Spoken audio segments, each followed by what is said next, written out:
Welcome to the Beantown Beatdown. Matthew Burris. Gabe Shamus. And of course, K-Dog is here. I have an offer. Yeah, welcome. Smith & Forge Hard Cider. This is our drink for today. This is actually pretty good, K-Dog. You'll actually love this. Both me and Gabe have had this. Mm-hmm. I actually had more last night watching my fights on YouTube and getting drunk. All right. That I would believe. Right. That's good. What do you think?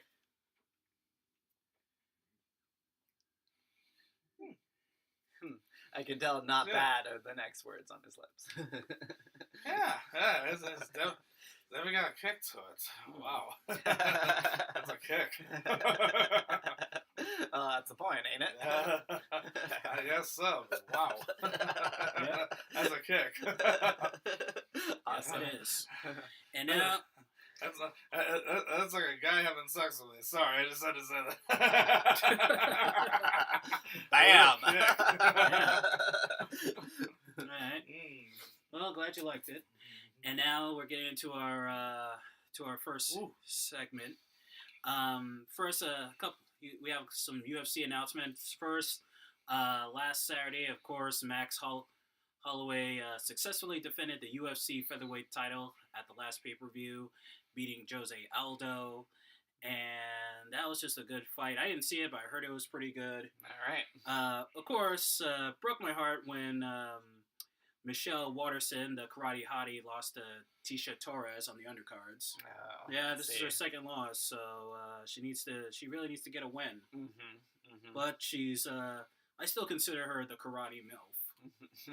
Of course you would.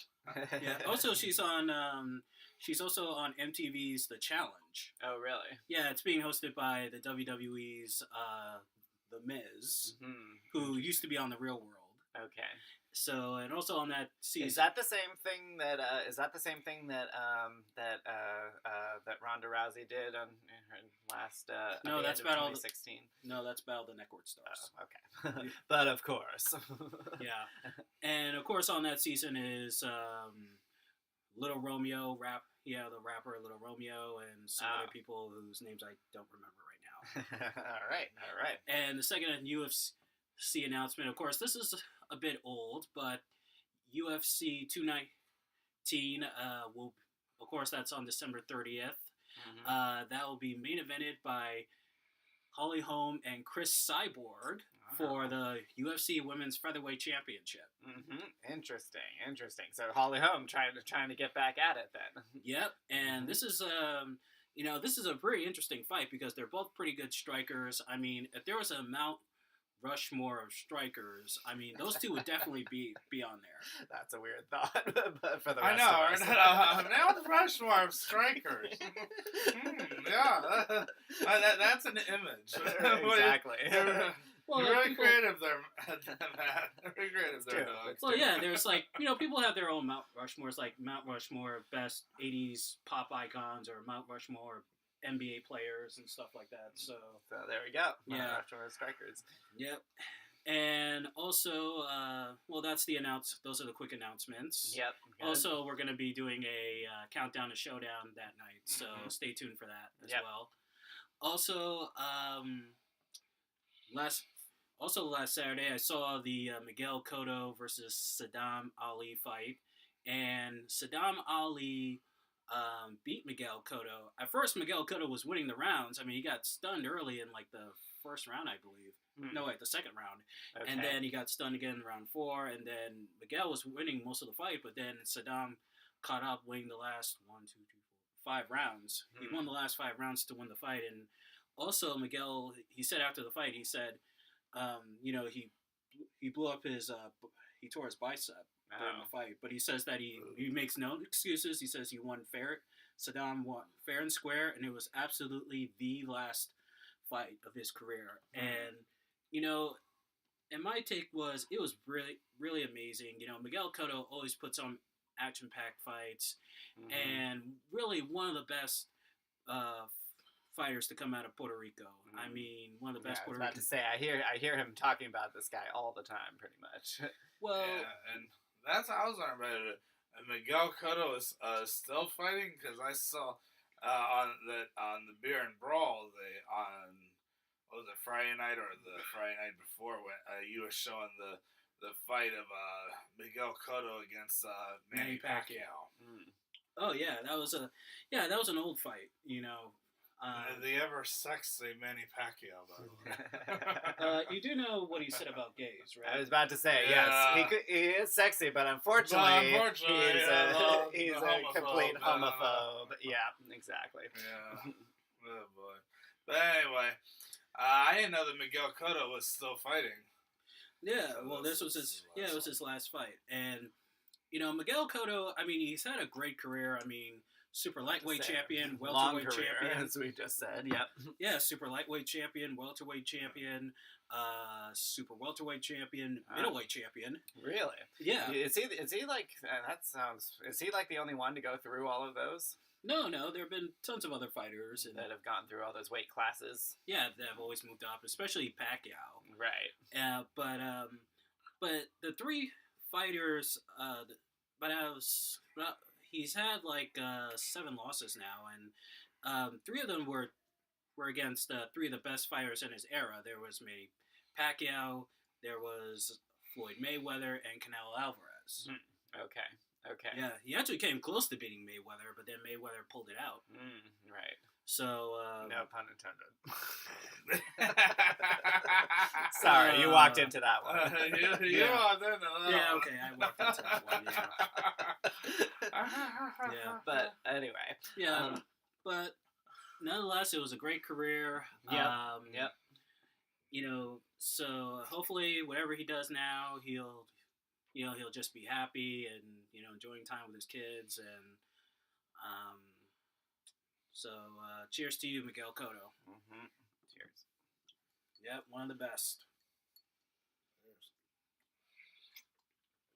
Now we're going to get into a new segment called The Good Fight. Yep, The Good Fight. Yes. With Gabe. So, Gabe, take it away, man. All right.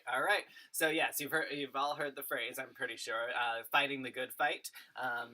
It can mean many different things. Usually it's like, it's like I'm fighting for what's important, and, or something like that. So I decided that's what I'm going to be calling my segment from now on, because I'm going to be, I always, with this segment, look at a different aspect of things, take a little break from the fight world and connect it to other things. So yeah, I've been thinking, I've been thinking a lot about the good fight, and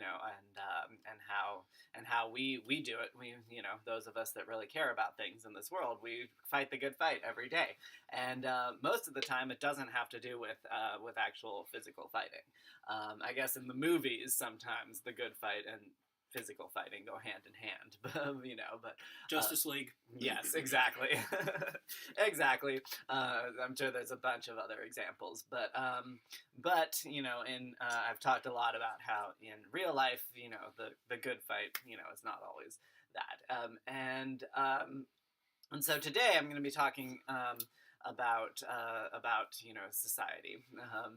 Obviously that's a broad term, but I've talked a lot about how I view that there's fighting on the one hand and there's cooperation on the other hand. And I've talked before, in fact I think recently, about how cooperation in my opinion is really important and is in fact like in fact how we are successful nowadays, and that fighting is a different thing. And so society is built on cooperation usually, and that's what most of us really appreciate about the modern world, about our modern society, is that we don't have to we don't have to be at each other's throats to get most of the time to get what we need. But what I'm going to be talking about today is society actually better? So this is, I've basically said, those of you that have known me, have heard me, I've basically always talked about how I think cooperation is better. But now it's kind of going to be gut check time. Is society, the way we've come to know it, actually better than fighting or antagonizing? So I think there's a lot of reasons to say yes. It definitely is. Like I just said, you don't have to be at someone's throat to get to work every day. You don't have to be at someone's throat to, usually to get the money that you need to buy the things that you need. You go to work, you go to a job, or you get assistance from the government, whatever. Both of those things are based on society instead. You go to a job, you do something for someone else, and you get the money from that, to go do what you need. So, obviously that seems better. And most of the times I think it is better. And I think we've talked about this a little bit, but I'm going to go into it more, that, a lot of us, the three of us, probably wouldn't have done so well, way back in the day, when, if during the days, during the days of Mad Men? Right. Well, yes, but yes, we wouldn't have done so well in the days of Mad Men, and I do think about that. There are some gay characters on Mad Men, and it doesn't work out too well for them, unfortunately. And also, any of the guys that are perceived weaker, usually walked all over. And of course the women have a lot of, problems they have to deal with. But yeah, I was actually talking about way back. Since we're talking about society versus fighting, what about the days when you had to carry a sword? Every once in a while I think about that, and I think, thank God we don't have to live in that type of society. Well, you mean like the days of the samurai, the medieval times? Mm-hmm. Well, those might be the same times. By the way, it depends on where you are. Samurai was in Japan, medieval times. Anyway, so those might be the same times, or there might be different times. But yes, something like that. I obviously always think of the medieval times. Yes, mm-hmm. When you had to wear armor and a sword. There's a lot of things that we've romanticized about it. A lot of good movies have come out of it, but man, that would suck if you think about just how much the armor weighs on you to walk around with that, and then B, the reason you have to have armor is you have to be worried about the fact that someone will come at you with a sword, someone can come at you with an axe, someone can come at you with a mace,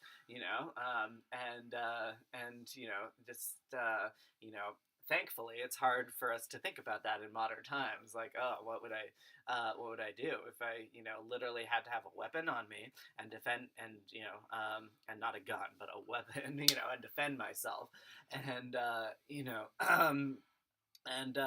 know how to use it, and every moment of hesitation, or every, thing that I didn't learn in a sword fighting arena is something that could come back to bite me in the ass, or could, slash my guts. Terrible thing, you know what I mean? Yeah, there's a reason that they call it the Dark Ages. Yes. Yes, so. Thank you, Kevin. That's exactly right. Dark Ages. Dark Ages. Yes. Yeah, and also this kind of relates to, because I've been watching the trailer for the new Batman animated movie that's coming out, Batman Ninja. It's actually made out of Japanese anime. Oh, okay. And interesting. Well, in the story, Batman is teleported, like Batman and in the Rogues Gallery, they're like transported to medieval Japan, and they, it's the time of the ninjas and the samurais, right? And Batman, Robin, Nightwing, Alfred, they adjust to life as, in ancient Japan times, you know, like they have like the old guard, and they have to learn to fight with swords, and Right. they still like make weapons and stuff like that, but there's no Batmobile, there's no Batwing. They mostly have to ride on horses and Right. shit. And actually, you should definitely see the trailer. It is dope because like I'm a fan of like anime, but also like the samurai movies, you know, like Shogun Assassins and all that shit. And I was like, fuck yes! I cannot wait for this to come out. Right. Nice. So that's actually a very interesting idea to bring a superhero into that type of time, because, you know, that's also something we don't think about. We think about superheroes in the modern day, and that's, you know, something more comfortable. But yeah, it's also less comfortable for even a superhero to figure out the horses, the swords, that type of thing. Well, Batman. Anybody who knows Batman's origins knows that his training is of ninjutsu. So that's true. And I was also thought you were going to say that he's also actually a man behind all his technology. That's another thing. He's a very different type of superhero than Batman, or than Superman and all the others. You know. But yeah, so yeah. Anyway, it's still fascinating, still very interesting, and yeah, that's a good point. That's a very good point.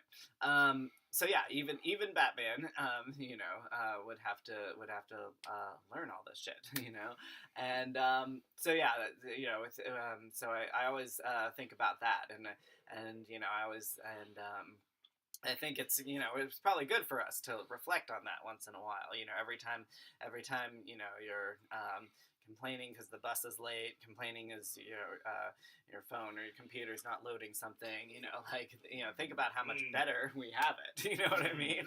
Well, if you're watching porn, then I can see why you'd be mad. You know, you're like, damn it, yes. I want to jack off! Yes. I think we can all relate to that. I was about to say, we can all relate to that. Yes. But yeah, so anyway, but as much as we do want to, you know, curse the machine at that point, you know, we have to remember how much better it is. You know, we didn't have what, you know, speaking of porn, we didn't have, you know, our fantasies displayed at the push of a button, you know, not that long ago. Think of the days when you had to buy magazines with your own money. I mean, come on. Yeah, I remember that. Right? But anyway, even going back further though, it's just all that stuff, we did not have that, and it just sucks. So yeah. Anyway, so you know, there was one study that said that modern guys, people, whatever, are wimpier than back then. You know, and so maybe that's the trade-off, that, you know, we don't actually know how to do these things. You know, I feel I have fought once or twice. I feel like I, you know, could you know, kind of hold my own pretty well, but, you know, some of us, you know, really couldn't, you know, and I just said before, you know, I think that's a lot better, and hell, I would take wimpy over, you know, over having to look over your shoulder all the time, over, you know, having to sleep with one eye open. Wimpy. Hey, there was actually that movie, Diary of a Wimpy Kid, you know. There is. Glorifying, you know, whatever. But yeah, you know, the whole rise of the geeks, you know, that type of thing. Come on, Matt, join the wimpy call. Well, here's the thing. He's like, I don't know about that. Well, here's the thing about society. Like, it's you know, Joe Rogan has talked about this on his podcast. It's like, you know, the good things about today's society is that you have to learn how to live in this world. You have to learn how to balance. You know, you have to have some appreciation for art, you know, whether it's music, movies, or whatever. Right. But, you know, at the same time, you know, guys should love doing, you know, the cool things that we've always done, like driving in your car and listening to loud music, you know, or, you know, getting drunk at a concert and looking at tits and jacking off to it and watching cage fighting, you know what I'm saying? Mm-hmm. So, yeah. I mean, with me, if you're straight. no, there are some. Looking at yeah.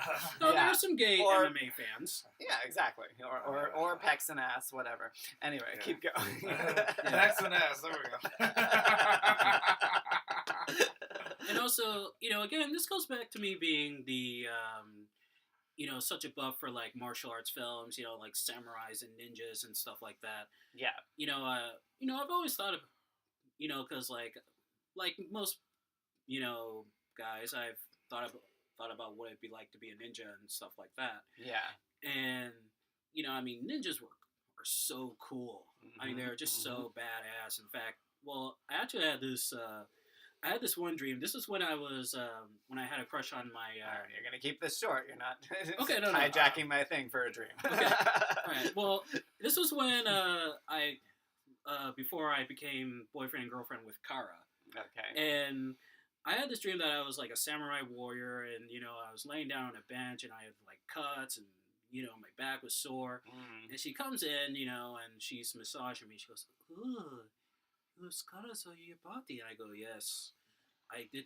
I get that from killing ninjas." She goes, "You kill ninjas?" And I went, "Yes, yes, I do." And she goes, and then I turn around and she goes, "Oh, let me reward you." And then we had sex. And then after we have sex, we're cuddling in bed, and she goes, she's cuddling on me. She goes, "Oh, you protect me from ninja." And I go, "Yes." And I'm holding the sword in my hand, and I go, "This sword has killed thousands of ninjas." Yep. Yeah, I told her that dream. pretty bad. I told her that dream. She thought it was cool. Right. I There you think, go. and I think you've told me that dream before over the years that we've been friends. Right. Well, Yeah. I wouldn't be surprised. Matt and his dreams. Yes, exactly. But anyway, that is an interesting one because that does speak to what we're talking about, the whole like romanticism of the ninjas and Ninja. stuff. Yeah. Yeah, ninja, samurai warriors. Yes, exactly. What's one of my favorite lines in Crouching Tiger, Hidden Dragon is she's the new student is saying like oh, I've heard to Michelle Yeoh, I've heard so much about you and blah blah, and like, oh, those stories it must have been fantastic, and she's like, well, yes, it is pretty thrilling, but but what they don't tell you in the stories is what it's actually like. They don't tell you about sleeping on terrible wet ground and always looking over your shoulder, and and just and this like the backaches and the pain all the time. so anyway, The price you have to pay for price being you have a to pay, warrior. exactly. So yeah, we do have it really good in this generation. Yeah. I mean, granted we're being bombarded with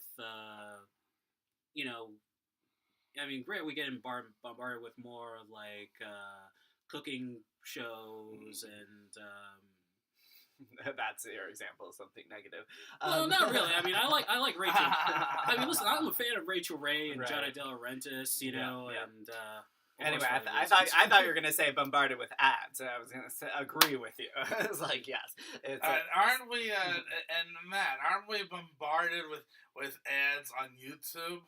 Oh I yeah, know those how fucking, much Matt loves the YouTube ads. No, I hate those YouTube commercials. It's yes. like if I want commercials, I will watch television. Exactly. Why do you have to put commercials on YouTube? Yeah, exactly. I know, and it didn't used to be that way. It didn't used to be as bad. Now you can get the YouTube Red service. You can subscribe to that, and you don't get the commercials on YouTube. Yeah, I always have to pay to get to try and get rid of that. Exactly. Anyway, but yeah, anyway, so that's a price to pay. I would argue, as annoying as they are, a small price to pay. But anyway, let's get back to society, or as Bart Simpson once called it, security. And Marge was like, "What?" And he's like, "It's not my fault, Mom. It's security." And she's like, "What?" And he's like, "The thing that everyone blames for everything, security." And she's like, "You mean society?" And he's like, "Yeah, that's the guy." But anyway, a lot of security. But anyway, a lot of people do blame society for things, and it's hard, as much as it can be a tired trope. It's sometimes I would say yes, it's hard. It's hard not to argue. It's hard to argue with that. And so anyway, I'm gonna go back to my original question. Now that we've talked about all of that, my original question was, is society actually better? And some of the people that I really love and respect, some theorists out there who said, no, maybe not. David Icke, I believe, said that, society actually hasn't been that pleasant. As much as we, disguise it, it's actually people standing on top of each other's heads. You have to step over someone to get the better job. You have to step over someone, to get the best meal before it's gone. Black Friday. Don't even get me started on the fucking people that killed people in that mob on Black Friday several years back. And yet, guess who always goes out on Black Friday? This dude. Yeah. That dude. Well, Not me. Well, I don't. Well, Black Friday. When I do Black Friday, I don't do the. I mean, yeah, I might go to a video store or bookstore or whatever, but for the most part, I just go there just to get the tacos in the morning. And... But he goes to a shopping mall right where the target of Black Friday is. I don't dare darken the doorsteps of a shopping mall on Black Friday. I understand where you're coming from, but you also have social anxiety, so you don't want to be around as many people. So do you go out on Black Friday? I don't. But it's it's the principle of the thing for me. But anyway, let's not argue about that.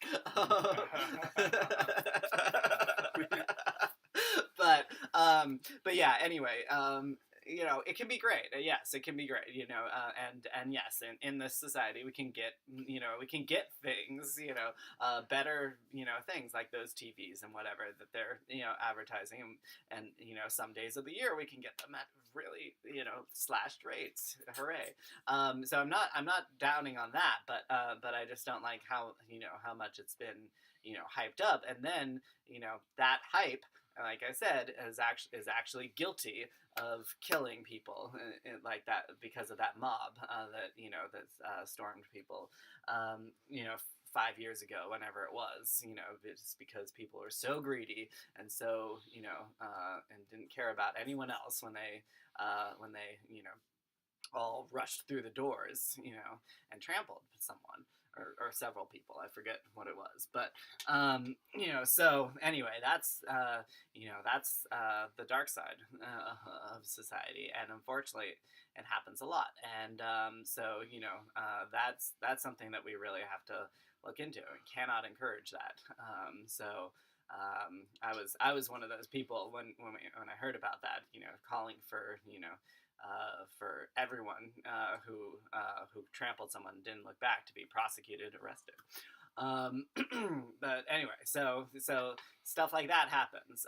So we have a lot of examples of people reaching out and doing the right thing.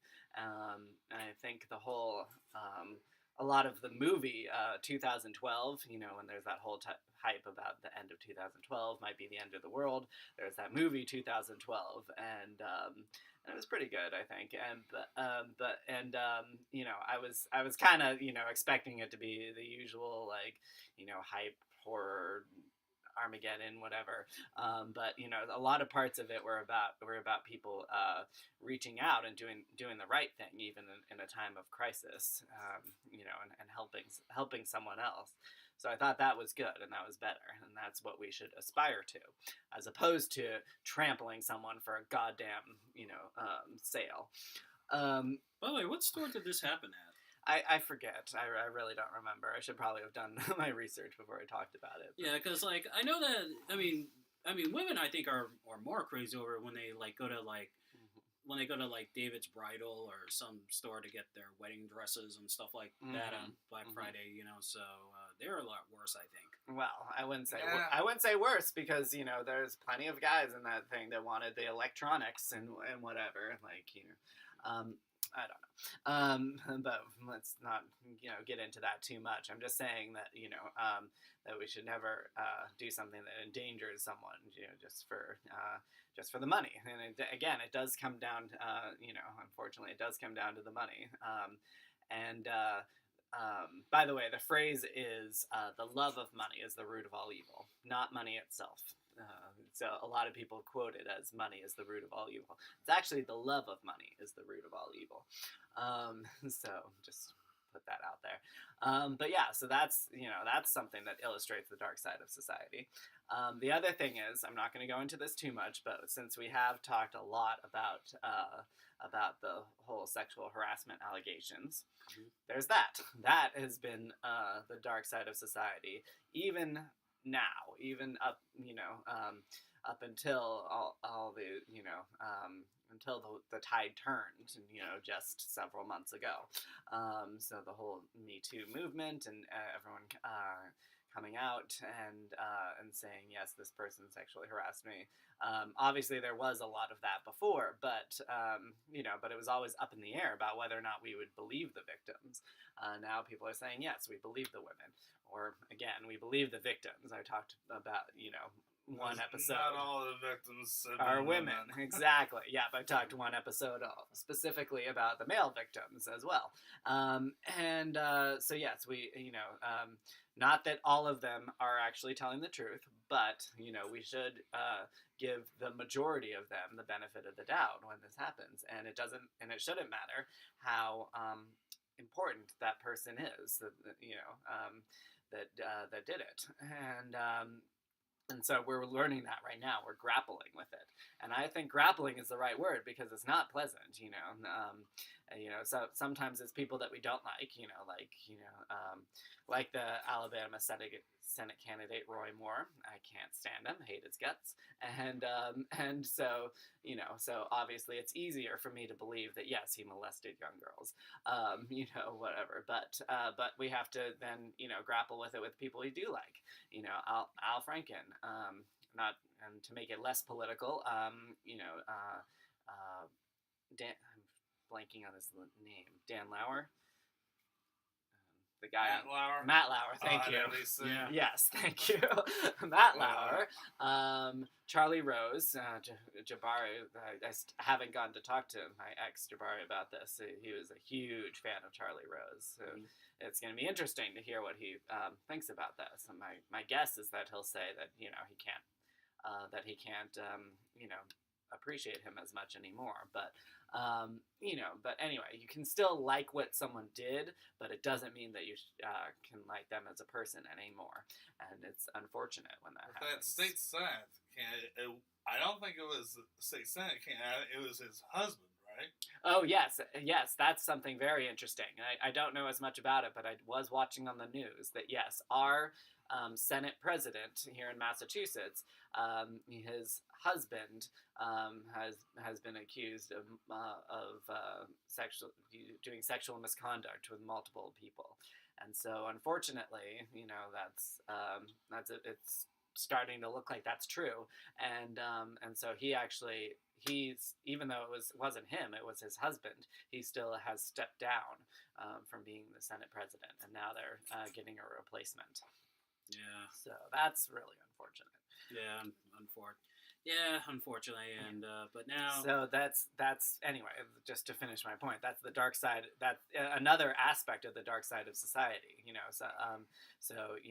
We think of this great thing. Everyone has a job and blah blah. But if someone's being sexually harassed at their job, then no, it's not an equal safe place for people. Some people go to work fearing it, while other people are just having fun, at someone else's expense. So is that actually better than fighting in the streets? Well, these are the times you kind of go like, I don't know. Yeah, exactly. I mean, granted, it does get hard to tell a joke in the workplace, but I guess we just have to find a balance of what's right. I think I've said this before. Actually, talking to Jabari, I said, we really need to find a balance. We need to have a clear conversation about what's acceptable and what's not acceptable in the workplace. Mm-hmm. And, it has to be with a bunch of men, a bunch of women. Everybody Yes. has to drop off. They need to check their egos at the door Mm-hmm. and say, okay, let's Or come. your baggage is the other way to say it. Yeah. Yeah, your baggage, and really come up with solutions. I mean, of course, we have to put feminists in there too. Though personally, I think feminists sometimes they have their own agenda. Their agenda is just punish, punish, punish. But Well, but they that's should one way have to look they at should have a say. Feminist as could well. also mean someone who wants equal representation, equal opportunity between women and men. It's simple as that. So Yeah. we could also all be feminists. But anyway. Yeah. Well said. Well said, Gabe. Yes. Well said. Yep. So anyway, I mean that's something we have to grapple with, and yes, it might seem a little too over the top right now, just because this is a watershed moment and so much of it is coming down. But I think we will reach a point where it's like I think this is just a phase right now, and it might seem like, oh, everything's been taken away from us, everything's hopeless, but no, it's just that you have to actually pull aside the curtain and see what's actually there, and after you've grappled with it, then we can come to a better place about it, and like you said, maybe we will delineate a more better idea of what is acceptable and what's not, and something that works for everybody. Exactly. Mm-hmm. So now let's lighten up the mood. Yep. Mood now. Well, first, in case you guys haven't seen the, I posted it. What's going down on the Beer and Brawl show on Friday. Mm-hmm. This episode I'm going to be showing the best of the Tough Man. For those of you who remember back in the 90s, the Tough Man contest started in the 70s. It was by Bob Orson. It's a combination of amateur and professional boxing. It's where regular men... to say, so not like the Iron Man competitions. No. In the Tough Man competition, it was like, regular Joes, like steel workers, mill workers, firemen, policemen, just average guys Mm-hmm. who would get in a ring for 3 rounds. Each round was 1 minute. Oh. And it would just go in there and try to find out who's the toughest. And, of course, Butterbean came from that. Butterbean, the king of the 4-rounders in boxing. Okay. And of course, also coming from that, Mr. T. Mr. T participated in Tough Man. Yeah. Eddie the Fool. Okay. Yes. He was actually in the corner for Butterbean for one of his fights. Oh, really? Yeah. And also coming from that, Phil Baroni participated in it, and so did a lot of future MMA fighters like Jens Pulver, Forrest Griffin, and there was actually a former WCW Job Boy who became world champion in Tough Man.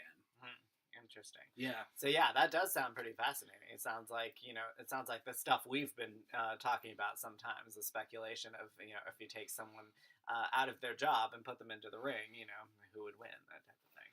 Well, yeah, of course it used to be. In Tough Man, they used to fight with no headgear, but now, of course, they fight with headgear. Right. But it was also they also had a Tough Man show on FX. Sorry, not I was about to say Martin. I was about to say Martin Lawrence. Lawrence Taylor, okay, former New York Giant. He was one of the broadcast partners, okay. and they brought it back to the Fox Sports net for a while too.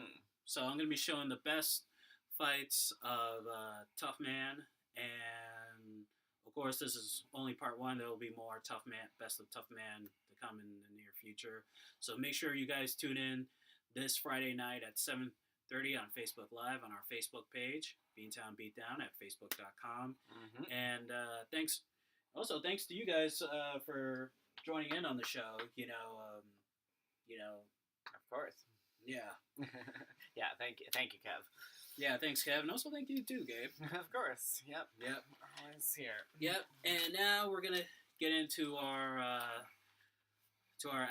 first debate of the show. I was just doing like fight announcements and analyzing the Miguel Cotto fight. Yeah, here's Professor Burris and his notebook. Right. Well, it's not really a lesson plan. I just wrote down the name of the fights and stuff.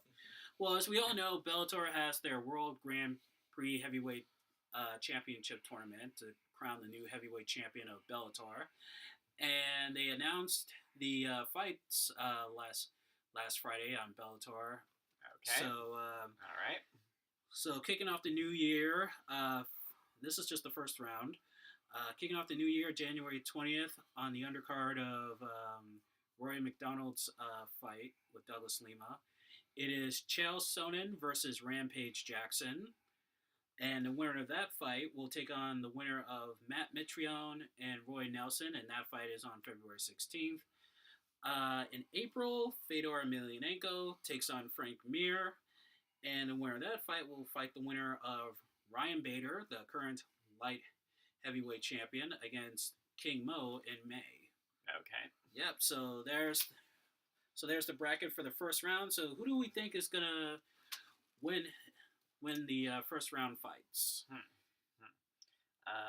You have any Well, I thoughts, know Kevin? that in that fight between Rampage Jackson and Chael Sonnen, I know that you are going to feel that Rampage Jackson is going to win that fight hands down. Yeah. Now, what would you say if I played devil's advocate and said, well, maybe Chael Sonnen might have a chance to beat Rampage Jackson at this fight?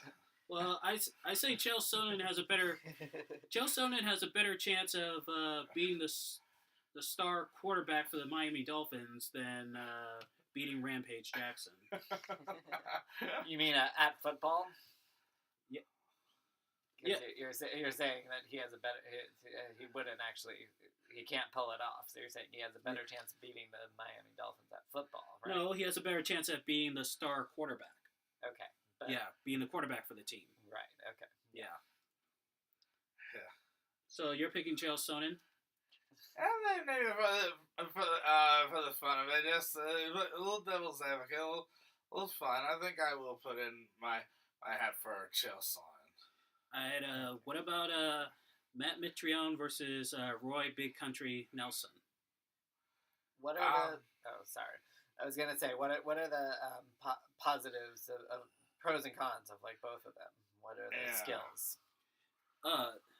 Matt Mitrione, Roy Nelson? Yep. Yes. Well, they're both good wrestlers, and they both got knockout power. Okay. I'd say they can go to distance, but they're not much of distance fighters. So I gotta say, that's all I gotta say about their. So you have them strengths. split. Yeah, I do have it split, but for the fun of it, I'm just gonna go with Big Country, Roy Nelson. What about you? I think I'm gonna say I like that nickname. I'm gonna say Roy Big Country Nelson on this one. All right. All right. I guess I'll have to be devil's advocate and put in what's the other guy? Matt Monstriani or whatever his name is. Mitrione, yes. Matt Mitrione for that. All right. For the April. By the way, who do you pick in the Chael Sonnen versus Rampage Jackson Oh, fight? right, yeah. That's a tough one. I guess I'm gonna go with your logic about the nickname.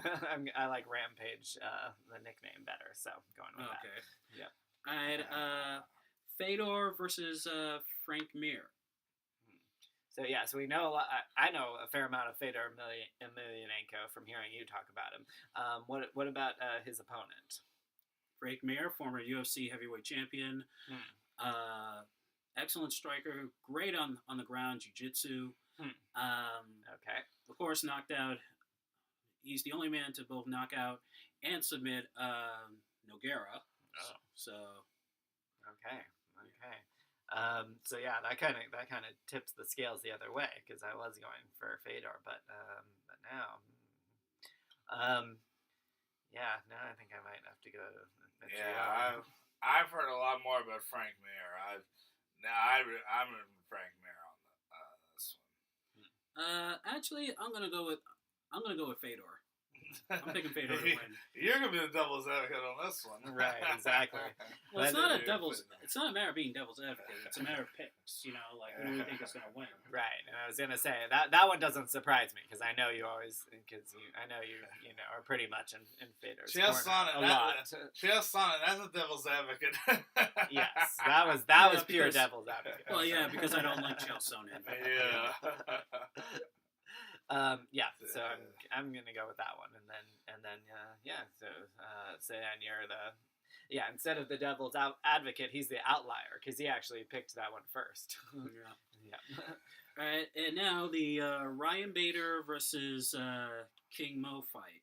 So who do you have? Again, you have to break down what are their pros, cons, and strengths. Ryan Bader, good wrestler, good knockout power. He's the current light heavyweight champion. King Mo has good striking. His boxing coach is Jeff Mayweather. Oh, okay. Yeah, Floyd Mayweather's uncle. Again, King Mo also a good wrestler as well. He's actually was an alternate at the Olympics. Also a former Strikeforce light heavyweight champion. So, I'm going with King Mo in the upset. Yeah. I got King Mo as my upset pick to beat Ryan Bader. I think you actually convinced me of King Mo as well with the Mayweather aspect and let's be honest, the nickname. but I think I've heard more about Ryan Bader. I'm going Ryan Bader. Okay. All right. Oh, okay. So you're picking. All right. So so those are our picks for the World Grand Prix. Of course, the night of those fights, I will not be doing a beer and brawl show. I do mine every Friday nights, but if there's a beer and brawl show on those night of fights, if they're fighting on Friday nights, I will not do a beer and brawl episode. Yeah, that makes sense. Because we're all gonna be following this tournament thing, and this tournament is gonna be good for Bellator. I think Bellator is gonna have a better year than the UFC will if they keep. Of course, it comes down to how good these fights are. Yeah, but I was gonna say the tournament style does actually sound really really good. Like I think it will bring in more audience because I'm a lot more interested in it. Frankly, who's gonna be fighting the next fights based on the tournament than I would be otherwise. So yeah, I think that's a very good idea on their part. And it's interesting that you say they might surpass the USC because of it. Well, maybe. Well, yeah, because... there's our alarm. There's our alarm. But saying, because although fans who watched Pride back in the day, Pride Fighting Championships, and they love the aspect of tournaments and stuff like that. So, exactly. So, yeah, that's one reason to be excited for this. And, of course... there's only two former Pride fighters that are in this, Fedor and Rampage, so that's going to bring back some nostalgic feelings. Yep.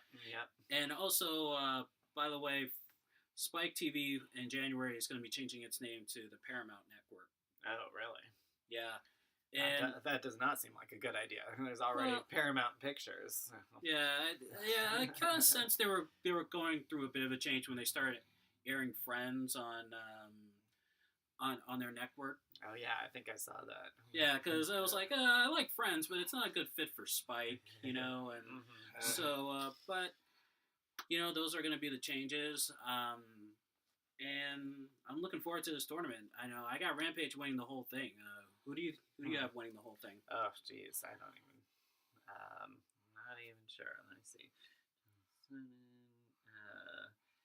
Yeah, maybe Rampage or maybe.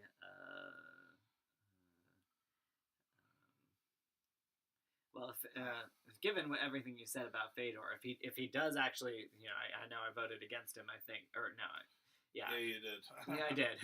So anyway, but if he proves me wrong and actually wins that one, then I think he has a good shot at winning the whole thing.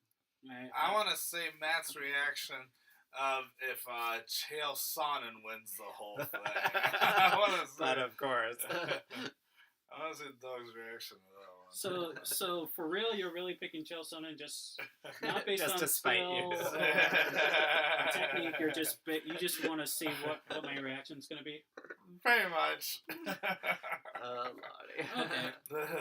The others, I think I'm basing on skill, but with that one, I'm just playing a little devil's advocate. I just want to say what type of reaction comes out of you. Yeah. All right. Well, we're let's gonna leave it there. Yeah, we're gonna end the show right there. Make sure you click and subscribe, and also keep the views for the Beer and Brawl show going because it really is rising. And It's all thanks to you guys. Thank you. Yes, thank you. And tune in this Friday. Yep, tune in this Friday night at 7:30. And who knows? You might see both these guys on there. And from Beantown to your town. This is Beantown Beatdown. Matthew Barris. Gabe Shamus. Have an offer. Bios con Con Dios. Dios.